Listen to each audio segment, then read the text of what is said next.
What's up, guys? I just got done watching Harry Potter and the Prisoner of Azkaban. And I've got to say, I like this movie a lot more than the other two. I thought the other two were good movies, but this one is just a lot better, in my opinion.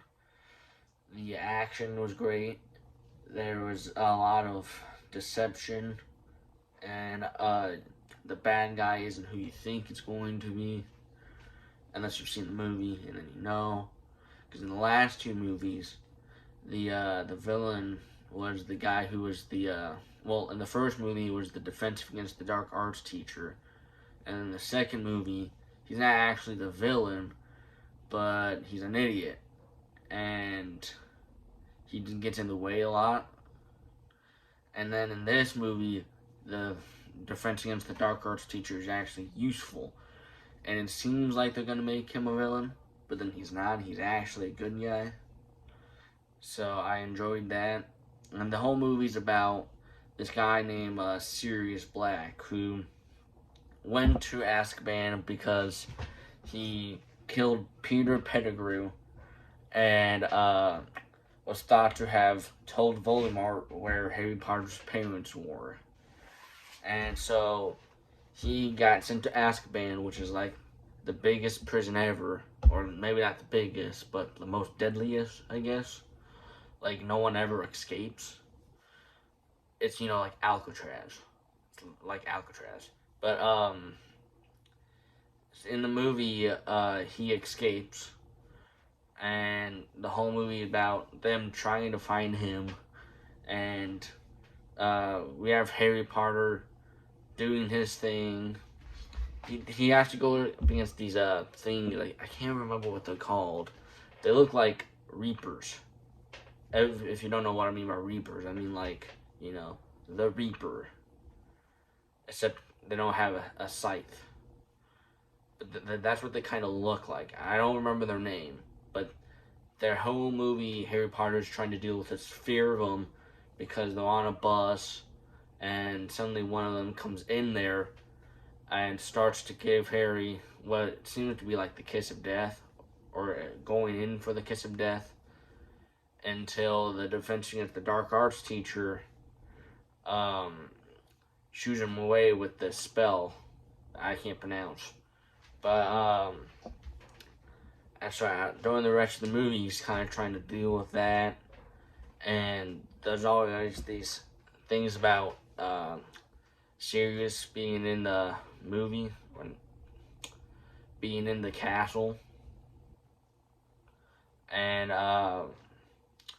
they have to deal with that, and no one knows that he's actually innocent, and that Peter Pettigrew is actually the rat that Ron Weasley's had for the last 12 years, because that's when he betrayed Harry Potter's parents, and he became a rat to, hide away from everyone who knew the actual truth. And the only reason they figure out Peter Pettigrew is actually alive is because Ron's big brothers give him a map that lets you know the location of, like, people in the map, in the castle, and one of the people that say is walking around is Peter Pettigrew. And so he tells the Defense Against the Dark Arts teacher, who I can't remember his name, but he tells him, and then he figures out that Peter Pettigrew is actually alive, and he lets Sirius know. And so then this whole movie, with an hour left, they get into this big conflict where Black is in there, and the Defense Against the Dark Arts teacher's in there. I can't remember his name, but they're in there, and then the rat's in there, and they have this. This is normally reserved for like the end of the movie, like the last 30-40 minutes.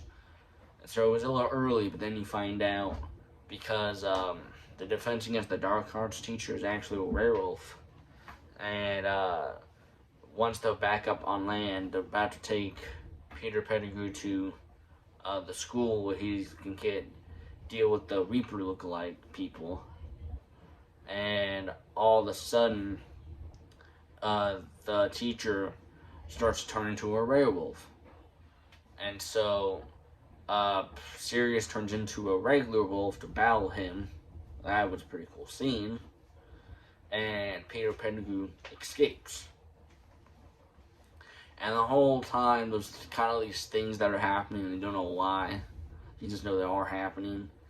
And Peter goes to save Black, and when he does that, all those Reaper lookalikes show up, and he's about to be killed, and then someone else expels them all away, and he thinks it's his father. And then they go tell Dumbledore about this, and he's like, well, I believe you, but you're 13-year-olds, no one else is going to believe you. And so they send Hermione and Harry back in time to fix these events. And that's why when you find out all these inconsistencies that are happening, they're because of them, which is great. And they managed to save Black, and then the movie just kind of ends with Black having to go on the run because everyone, I believe, still thinks he's a bad guy. And Peter Pettigrew got away, and the Defense Against the Dark Arts teacher is resigning because everyone knows he's a werewolf now. But yeah, I definitely like this movie a lot more than the other two. I love the opening part where he was at his home with his abusive aunt and uncle. Maybe they're not abusive. Well, not, they're pretty abusive. But in that scene, Aunt Marge comes to visit, and Harry Potter gets really mad at her because she's really rude, and he blows her up like a balloon, which is pretty funny to see. And then she goes out, she gets outside the house after she bounces around the house for a while. She goes outside, and she starts to just float.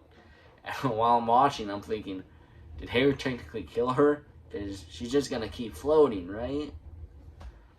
But, I don't know, maybe balloons don't go all the way up before they pop, I don't know. But, maybe, anyways, that was a really funny scene. I wish the slave dude from the second movie, Dobby, I think that was his name. I wish he would have been in this movie. I liked his character. But you get more of Hagrid. He's a teacher now, which was great. And Dumbledore's still there. You don't see much of Sirius, not Black, but the other one, Snape. You don't see much of Snape, but he's in the movie. You just don't see him a whole lot. And I'm really looking forward to Goblet of Fire, because that's one I've never seen before. I have seen a little bit of 5, I've seen 6, and I've seen the other two, part 7. Part 1 and 2 of that. But I don't remember them really well. I remember 6 kinda, and 5 I barely remember. So like, I'm very familiar with the first 3, and 4 is like the first time I'm going in completely blind. So I'm really looking forward to it.